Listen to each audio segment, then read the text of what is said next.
ಎಲ್ರಿಗೂ ನಮಸ್ಕಾರ. ಆತ್ಮೀಯ ಧ್ರುವತಾರ ಯೂಟ್ಯೂಬ್ ಚಾನಲ್ಗೆ ಸ್ವಾಗತ. ಸ್ನೇಹಿತರೆ, ನಿಮ್ಗೆಲ್ಲ ಗೊತ್ತು, ವರನಟ ಕರ್ನಾಟಕದ ಶಕ್ತಿ ಅಣ್ಣವರು ಸಾಕಷ್ಟು ಜನ ವಿಡಿಯೋಗಳ ಮಾಡಿದ್ದಾರೆ ಒಂದು ವಿಷಯದ ಬಗ್ಗೆ. ಅಣ್ಣವರು ತೀರ್ಕೊಂಡಾದ್ಮೇಲೆ ಏನೇನಾಯ್ತು, ಕರ್ನಾಟಕದಲ್ಲಿ ಅಣ್ಣವ್ರಿಗೋಸ್ಕರ ಎಷ್ಟು ಜನ ಅಭಿಮಾನಿಗಳು ಪ್ರಾಣನ ಕಳ್ಕೊಂಡ್ರು, ಆಮೇಲೆ ಅಣ್ಣವರ ಒಂದು ಜಾಗದ ವಿಚಾರವಾಗಿ ಅಣ್ಣವ್ರನ್ನ ಮೊದಲು ಪೊಲೀಸ್ ಫಾರಂ ಅಲ್ಲಿ ಹಾಕ್ಬೇಕಾಗಿತ್ತು, ಅದಾದ್ಮೇಲೆ ಕಂಠೀರವ ಸ್ಟುಡಿಯೋದಲ್ಲಿ ಅಣ್ಣವ್ರನ್ನ ಮಣ್ಣು ಮಾಡ್ತಾರೆ. ಈ ವಿಷಯಗಳೆಲ್ಲ ಸಾಕಷ್ಟು ಜನ ಗೊತ್ತು. ಕೆಲವೊಂದಷ್ಟು ವಿಚಾರಗಳು ನಿಮಗೆ ಗೊತ್ತಿಲ್ಲದೆ ಇರೋದನ್ನ ಹೇಳ್ತೀನಿ. ಅಣ್ಣವರು ವಿಧಿವಶರಾಗಿದ್ದಾದ್ಮೇಲೆ ಏನೇನ್ ನಡೀತು ಅನ್ನೋದೆಲ್ಲ ನಿಮ್ಗೆಲ್ಲ ಗೊತ್ತಿರುತ್ತೆ. ಅಥವಾ ಸಾಕಷ್ಟು ಜನ ಈ 80s 90s ಅಲ್ಲಿ ಹುಟ್ಟಿರೋರ ಪೇಪರ್ ಮುಖಾಂತರ ತಿಳ್ಕೊಂಡಿರ್ತಾರೆ. ಆದ್ರೆ ಈ 90s ಆದ್ಮೇಲೆ ಏನ್ ಹುಟ್ಟಿರ್ತಾರೆ ಆ ಜನಗಳಿಗೆಲ್ಲ ಅಣ್ಣವರು ಸಾಯೋದಕ್ಕೂ ಮುಂಚೆ, ಅಂದ್ರೆ ಆ ಒಂದು ಹಿಂದೆ ಒಂದು 30 ನಿಮಿಷ ಏನಿತ್ತು, ಆ 30 ನಿಮಿಷ ಅಥವಾ ಒಂದು 1 ಅವರ್ ಏನಿತ್ತು ಅವಾಗ ಏನ್ ನಡೀತು ಅನ್ನೋದನ್ನ ಈ ಒಂದು ವಿಡಿಯೋದಲ್ಲಿ ನಿಮ್ಗೆ ತಿಳಿಸ್ಕೊಡ್ತೀನಿ. ಅಣ್ಣವರ ಕೊನೆ ಕ್ಷಣಗಳು ಯಾವ ತರ ಇತ್ತು ಅನ್ನೋದನ್ನ.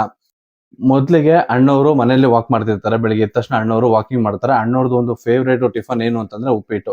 ಅಣ್ಣವರು ಒಂದು ತಿಂಗಳಲ್ಲಿ ಸುಮಾರು ಸರಿ, ಅಂದ್ರೆ ಎಲ್ರಿಗೂ ಉಪ್ಪಿಟ್ಟು ಅಂತಂದ್ರೆ ಬೇಜಾರಾಗುತ್ತೆ, ಆದ್ರೆ ಅಣ್ಣವ್ರಿಗೆ ಅದು ಡಯಟ್ ಫುಡ್. ಹಾಗಾಗಿ ಅಣ್ಣವ್ರಿಗೆ ಸಿಕ್ಕಾಪಟ್ಟೆ ಇಷ್ಟ. ಬೆಳಿಗ್ಗೆ ಎದ್ದು ಅಣ್ಣವರು ಸಿಕ್ಕಾಪಟ್ಟೆ ಲವಲವಿಕೆಯಿಂದ ಆ ಒಂದು ದಿನ ಅಂದ್ರೆ ಏಪ್ರಿಲ್ 12ನೇ ತಾರೀಕು ಸಿಕ್ಕಾಪಟ್ಟೆ ಲವಲವಿಕೆಯಿಂದ ಓಡಾಡಿರ್ತಾರೆ. ಮತ್ತು ಉಪ್ಪಿಟ್ಟು ಟಿಫನ್ ಕೂಡ ಮಾಡಿರ್ತಾರೆ. ಮಾಡಿ ಸೋಫಾ ಮೇಲೆ ಕೂತಿರ್ತಾರೆ. ಅದೇ ಟೈಮ್ಗೆ ಪೂರ್ಣಿಮಾ ರಾಜ್ಕುಮಾರ್ ಏನಿದ್ದಾರೆ ಅಂದ್ರೆ ಅಣ್ಣವರ ಮಗಳು, ಅವರು ಬಂದು ಅವರ ಮಗಂದು ಮತ್ತು ಮಗಳದ್ದು ರಿಸಲ್ಟ್ ಬಂದಿರುತ್ತೆ. ಮಗ ಬಂದು ಸಂಸ್ಕೃತದಲ್ಲಿ ಒಂದು ಟಾಪರ್ ಆಗಿರ್ತಾರೆ. ಆ ಒಂದು ವಿಷಯನ ಸ್ಕೂಲ್ ಟೀಚರು ಅಣ್ಣವ್ರಿಗೆ ತಿಳಿಸಿ ಅಂತ ಹೇಳಿರ್ತಾರೆ. ಆ ಒಂದು ವಿಚಾರಕ್ಕೋಸ್ಕರ ಅವರು ಅಣ್ಣವ್ರ ಮನೆಗೆ ಬರ್ತಾರೆ. ಮಗಳು ಮನೆಗೆ ಬಂದ ತಕ್ಷಣ ಅಣ್ಣವ್ರಿಗೆ ತುಂಬಾ ಖುಷಿ ಆಗುತ್ತೆ. ಬಾಕಂದ ಇವಾಗ ಬಂದ ಅಂತ ಅಣ್ಣವ್ರೆ ಅವ್ರನ್ನ ವೆಲ್ಕಮ್ ಮಾಡ್ಕೋತಾರೆ.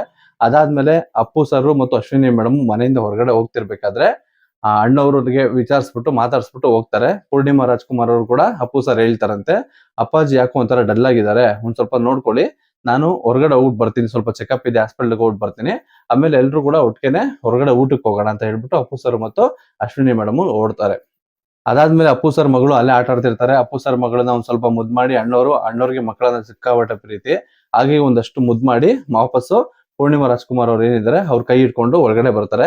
ಅವ್ರು ಅಣ್ಣವ್ರನ್ನ ಸೋಫೆ ಮೇಲೆ ಕೂರಿಸಿ ಅಣ್ಣವ್ರ ಯೋಗಕ್ಷೇಮ ವಿಚಾರಿಸ್ತಾರೆ. ಹೇಗಿದ್ದೀರಾ ಅಪ್ಪಾಜಿ ಏನು ಅಂತ ಅಂದ್ಬಿಟ್ಟು ಎಲ್ಲ ಮಾತಾಡ್ತಿರ್ತಾರೆ. ಆಗ ಅಣ್ಣವ್ರು ಹೇಳ್ತಾರಂತೆ, ಒಂದ್ ಸ್ವಲ್ಪ ಟಿವಿ ಹಾಕೊಡು, ಒಂದ್ ಸ್ವಲ್ಪ ಫ್ಯಾನ್ ಹಾಕು ಅಂತ ಅಂದ್ಬಿಟ್ಟು. ಆಗ ಅವರು ಟಿವಿ ಮತ್ತೆ ಫ್ಯಾನ್ ಆನ್ ಮಾಡ್ತಾರೆ. ಆನ್ ಮಾಡಿ ರಿಮೋಟ್ ಕೂಡ ಅವ್ರ ಕೈಲಿ ಕೊಡ್ತಾರೆ. ಅದಾದ್ಮೇಲೆ ಪೂರ್ಣಿಮಾ ರಾಜ್ಕುಮಾರ್ ಅವರು ಒಂದು ಏನೋ ಮಾತಾಡೋದಕ್ಕೋಸ್ಕರ ಪಾರ್ವತಮ್ಮ ಅವ್ರ ಹತ್ರ ಹೋಗ್ತಾರೆ. ಅಂದ್ರೆ ಪಕ್ಕದಲ್ಲಿ ಇನ್ನೊಂದು ರೂಮ್ ಇರುತ್ತೆ. ಅಲ್ಲಿ ಹೋಗಿ ಅವ್ರ ಜೊತೆ ಮಾತಾಡ್ಕೊಂಡು ಕೂತಿರ್ತಾರೆ. ಅವಾಗ ಒಂಥರ ಜೋರಾಗಿ ಯಾರೋ ಉಸಿರಾಡೋ ತರ ಕಾಣಿಸುತ್ತೆ. ಅವ್ರು ಏನಿದು ಇಷ್ಟ ಸೌಂಡ್ ಬರ್ತಿದ್ಯಲ್ಲ ಅಂತ ಅಂದ್ಬಿಟ್ಟು ಹೊರಗಡೆ ಬಂದು ನೋಡ್ತಾರೆ. ಅಣ್ಣವ್ರು ಏನ್ ಮಾಡ್ತಾರೆ, ಅವ್ರು ಸೋಫಾ ಮೇಲೆ ಕೂತಿರ್ತಾರಲ್ವಾ, ಹಾಗೆ ಸೈಡ್ ಹೊರ್ಕೊಂಡು ಮಲ್ಕೊಂಡ್ಬಿಟ್ಟಿರ್ತಾರೆ. ಅದನ್ನ ನೋಡಿದ ತಕ್ಷಣ ಪೂರ್ಣಿಮಾ ರಾಜ್ಕುಮಾರ್ ಅವ್ರಿಗೆ ಏನ್ ಮಾಡ್ಬೇಕು ಅನ್ನೋದೇ ಗೊತ್ತಾಗಲ್ಲ. ಸಿಕ್ಕಾಪಟ್ಟೆ ಜೋರಾಗಿ ಕಿರ್ಚ್ಕೊಬಿಡ್ತಾರೆ, ಏನಾಯ್ತು ಏನಾಯ್ತು ಅಂತ ಅನ್ಬಿಟ್ಟು. ಅದೇ ಕಿರ್ಚ್ಕೊಂಡಿದ್ ಸೌಂಡ್ಗೆ ಮನೆ ಕೆಲಸದವ್ರಾಗಿರ್ಬೋದು ಅಥವಾ ಪಾರ್ವತಮ್ಮ ರಾಜ್ಕುಮಾರ್ ಅವರಾಗಿರ್ಬೋದು, ಇವರೆಲ್ಲ ಬಂದು ನೋಡ್ತಾರೆ. ಅಪ್ಪಾಜಿ ಅವರು ಸೋಫಾ ಮೇಲೆ ಮಲಗ್ಬಿಟ್ಟಿರ್ತಾರೆ. ಪಾರ್ವತಮ್ಮ ರಾಜ್ಕುಮಾರ್ ಅವ್ರಿಗಂತೂ ಏನ್ ಮಾಡ್ಬೇಕು ಅನ್ನೋದು ಗೊತ್ತಾಗಲ್ಲ. ಅಲ್ಲೇ ತಲೆ ಚಚ್ಕೊಂಡು ಅಲ್ಲೇ ಕೂತ್ಕೊಬಿಡ್ತಾರೆ ಪಾರ್ವತಮ್ಮ ರಾಜ್ಕುಮಾರ್ ಅವರು. ಅಯ್ಯೋ ಏನಾಗೋಯ್ತು ಅಂತ ಅನ್ಬಿಟ್ಟು. ಆಮೇಲೆ ಎಲ್ರು ಸಹ ಒಂದು ಕಾರಲ್ಲಿ ಅಣ್ಣವ್ರನ್ನ ಹಾಸ್ಪಿಟಲ್ ಕರ್ಕೊಂಡು ಹೋಗ್ತಾರೆ. ಅಲ್ಲಿ ವೈದ್ಯರು ಕೂಡ ಚೆಕ್ ಮಾಡಿ ಕನ್ಫರ್ಮ್ ಮಾಡ್ತಾರೆ, ಇನ್ ಮುಂದೆ ಅಣ್ಣವರು ಇರೋದಿಲ್ಲ, ಅಣ್ಣವ್ರು ಅಲ್ಲಿ ದಿವಂಗತರಾಗ್ಬಿಟ್ಟಿರ್ತಾರೆ, ಅಣ್ಣವರು ವಿಧಿವಶರಾಗಿರ್ತಾರೆ. ಅಲ್ಲಿವರೆಗೂ ಏನೇನ್ ಆಗಿತ್ತು ಅಂತಂದ್ರೆ, ಅಣ್ಣವ್ರು ಸಾಕಷ್ಟು ಬೆಳಿಗ್ಗೆಯಿಂದ ಸಿಕ್ಕಾಪಟ್ಟೆ ಖುಷಿಯಾಗಿರ್ತಾರೆ.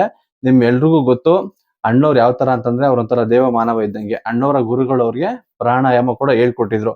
ಬೇಕಾದಾಗ ಅವರು ದೇಹದಿಂದ ಪ್ರಾಣನ ಆಚೆ ತೆಗಿಬಹುದು. ಈ ತರ ಒಂದು ವಿದ್ಯೆ ಕೂಡ ಅಣ್ಣವ್ರಿಗೆ ಯೋಗದಲ್ಲಿ ಕಲ್ಸ್ಕೊಟ್ಟಿರ್ತಾರೆ ಅವರೊಂದು ಗುರುಗಳು. ಹಾಗಾಗಿ ಅಣ್ಣವರು ಆ ಒಂದು ಪ್ರಾಣಾಯಾಮ ಮಾಡಿ ಅವರು ಒಂದು ಹೋದ್ರು ಅಂತ ಹೇಳ್ತಾರೆ. ಯಾಕಂತಂದ್ರೆ ಅಣ್ಣವ್ರಿಗೆ ಸಾಕಷ್ಟು ಜನ ಸಿಕ್ಕಿ ಕೇಳ್ತಿರ್ತಾರಂತೆ, ನೀವು ಇಷ್ಟು ಚೆನ್ನಾಗಿದ್ದೀರಾ ಅಂತಾರೆ, ನೀವು 100 ವರ್ಷ ಬದುಕ್ತೀರಾ, ತುಂಬಾ ದೀರ್ಘಾಯುಷ್ಯ ಆಗ್ತೀರಾ ಅಂತ. ಹಾಗ ಅಣ್ಣವ್ರು ಅವ್ರಿಗೆಲ್ಲ ಒಂದ್ ಮಾತು ಹೇಳ್ತಿದ್ರಂತೆ, ಅದೆಲ್ಲ ಸುಳ್ಳು. ಯಾಕೆಂತಂದ್ರೆ ನಮ್ ಕೆಲ್ಸಗಳು ನಮ್ ಕೈಲಿ ಯಾವಾಗ ಮಾಡ್ಕೋತಾ ಇದೀವಿ ಚೆನ್ನಾಗಿ ಅನ್ನೋ ಟೈಮಲ್ಲೇ ನಾವು ಹೋಗ್ಬಿಡ್ಬೇಕು. ಯಾರಿಗೂ ಭಾರ ಆಗಿರಬಾರ್ದು ಯಾವತ್ತೂನು.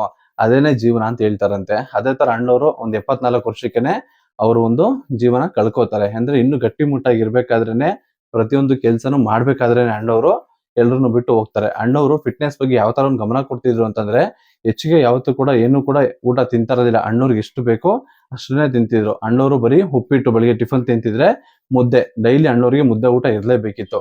ಹಾಗಾಗಿ ಅವರು ಅಷ್ಟು ಆರೋಗ್ಯವಾಗಿದ್ರು. ಮತ್ತಿನ್ನು 74 75 ವರ್ಷ ಏಜ್ ಆದ್ರೂ ಸಹ ಸಿಕ್ಕಾಪಟ್ಟೆ ವಾಕಿಂಗ್ ಮಾಡ್ತಿದ್ರು. ಅವತ್ತಿನ ದಿನ ಕೂಡ ಅವರು ಟೆರಸ್ ಅಲ್ಲಿ ಅರ್ಧ ಗಂಟೆ ವಾಕ್ ಕೂಡ ಮಾಡಿರ್ತಾರೆ ಅಣ್ಣವರು. ನಿಮ್ಗೆಲ್ಲ ಇನ್ನೊಂದು ವಿಷಯ ಏನು ಅಂತಂದ್ರೆ, ಅಣ್ಣವರು ಏನ್ ಕುತ್ಕೋತಿದ್ರು, ಒಂದು ಸೋಫಾ ಇತ್ತು. ಆ ಸೋಫಾ ಅಂದ್ರೆ ಒಂದು ಟಿವಿ ಮುಂದೆಗಡೆ ಒಂದು ಸೋಫಾ ಇರುತ್ತೆ ಅಣ್ಣವ್ರ ಮನೇಲಿ. ಆ ಸೋಫಾ ಮೇಲೆ ಕುತ್ಕೊಂಡ್ರೆ ಕರೆಕ್ಟ್ ಆಗಿ ಎದುರುಗಡೆ ವರ್ಧಪ್ಪನವ್ರದೊಂದು ಫೋಟೋ ಇತ್ತು. ವರ್ಧಪ್ಪ ಅವ್ರು ಆಗಷ್ಟೇ ತೀರೋಗಿ 1 ತಿಂಗಳು 1.5 ತಿಂಗಳೇನೋ ಆಗಿತ್ತು ಅಂತ ಕಾಣುತ್ತೆ. ಆ ಒಂದು ಟೈಮಲ್ಲಿ ಅಣ್ಣವ್ರು ಯಾವಾಗ್ಲೂ ಕೂಡ ಒಂದು ಫೋಟೋನ ನೋಡ್ತಿದ್ರಂತೆ. ಮನೇಲಿ ಕೂಡ ಸಾಕಷ್ಟು ಮಾತುಕತೆ ಆಗಿತ್ತಂತೆ. ಅಪ್ಪಾಜಿ ಅವ್ರಿಗೆ ಸಿಕ್ಕಾಪಟ್ಟೆ ನೋವಾಗ್ತಿದೆ ಆ ಫೋಟೋ ಇಂದ, ಹಾಗಾಗಿ ಅಪ್ಪಾಜಿ ಅವ್ರಿಗೆ ಏನಾದ್ರು ಆಗ್ಬೋದು, ಆ ಫೋಟೋನ ತೆಗಿಯೋಣ ಅಂತ ಒಂದಷ್ಟು ಜನ ಮಾತಾಡಿದಂತೆ ಮನೇಲಿ ಎಲ್ರು ಕೂಡ. ಅಣ್ಣವ್ರು ಅದನ್ನ ಗಮನಿಸ್ತಾರೆ. ಗಮನಿಸ್ಬಿಟ್ಟು ಕರೆದ್ಬಿಟ್ಟು ಕೇಳ್ತಾರಂತೆ, ಯಾಕೆ ಈ ಫೋಟೋ ತೆಗಿಬೇಕು ಅಂತ ಯೋಚನೆ ಮಾಡ್ತಿದ್ದೀರಾ? ನಾನೇನಾದ್ರೂ ಆ ಫೋಟೋ ಇಂದ ಮಾಡ್ಕೊಬಿಡ್ತೀನಿ ಅಂತನಾ? ಅದೆಲ್ಲ ಇಲ್ಲ ಕಂದ, ಅದೆಲ್ಲ ತಪ್ಪು. ಅವನು ಬೇಗ ಹೋಗಿದ್ದಾನೆ, ಅದಾದ್ಮೇಲೆ ನಾನು ಹೋಗ್ತೀನಿ, ಅದಾದ್ಮೇಲೆ ಪ್ರತಿಯೊಬ್ರು ಕೂಡ ಹೋಗ್ಲೇಬೇಕು. ಭೂಮಿ ಮೇಲೆ ಯಾರು ಕೂಡ ಶಾಶ್ವತವಾಗಿರಲ್ಲ, ಅದೊಂದು ನಾವು ತಿಳ್ಕೊಂಡ್ಬಿಟ್ರೆ ಸಾಕು. ಪ್ರತಿಯೊಂದನು ನಾವು ಎಲ್ಲಾನು ಗೆದ್ದಂತೆನೆ. ಇವತ್ತು ಅವನು ಹೋಗ್ತಾನೆ, ನಾಳೆ ನಾವು ಹೋಗ್ತೀವಿ ಅಷ್ಟೇ. ಯಾರು ಕೂಡ ಭೂಮಿ ಮೇಲೆ ಪರ್ಮನೆಂಟ್ ಆಗಿ ಇರಲ್ಲ ಅಂತ ಅಣ್ಣವ್ರು ಹೇಳಿದ್ರಂತೆ. ಅಣ್ಣವ್ರಿಗೆ ಸಾಕಷ್ಟು ಕಾಡಿದ ನೆನಪು ಅಂತಂದ್ರೆ ವರದಪ್ಪನವ್ರ ಸಾವು. ವರದಪ್ಪನವ್ರು ಸಾವಾದ್ಮೇಲೆ ಅಣ್ಣವ್ರು ಸಿಕ್ಕಾಬಿಟ್ಟೆ ಡಲ್ ಆಗ್ಬಿಡ್ತಾರೆ. ಮುಂಚೆ ಇದ್ದಷ್ಟು ಲವಲವಿಕೆ ಇರೋದಿಲ್ಲ ಅಣ್ಣವ್ರಿಗೆ. ಸಿಕ್ಕಾಬಿಟ್ಟೆ ಸ್ಮೂತ್ ಆಗ್ಬಿಡ್ತಾರೆ. ನಡೆಯೋದಕ್ಕೂ ಸ್ವಲ್ಪ ಕಷ್ಟ ಪಡ್ತಿರ್ತಾರೆ. ಯಾವಾಗ್ಲೂ ಸಹ ಯಾವುದೋ ಒಂದು ಯೋಚನೆಯಲ್ಲಿ ಮುಳುಗಿರ್ತಾರೆ. ಹಾಗಾಗಿ ಅಣ್ಣವ್ರಿಗೆ ಈ ನೋವೆಲ್ಲ ಅವ್ರಿಗೆ ಜಾಸ್ತಿ ಮನ್ಸಲ್ಲಿತ್ತು. ಹಾಗಾಗಿ ಅಣ್ಣವ್ರು ಅವತ್ತು ಆ ಒಂದು ತರ ಒಂದು ಪ್ರಾಣಾಯಾಮನ ಮಾಡಿದ್ರು. ಕೆಲವರೆಲ್ಲ ಹೇಳ್ತಾರೆ ಅಣ್ಣವ್ರು ತೀರೋದ್ರು. ಅಣ್ಣವ್ರು ತೀರೋಗಿರಲ್ಲ. ಅಣ್ಣವ್ರು ಅವರ ಒಂದು ಸ್ವಯಂ ಇಚ್ಛೆಯಿಂದಾನೆ ಅವರು ತಮ್ಮ ಪ್ರಾಣನ ಕಳ್ಕೊತಾರೆ.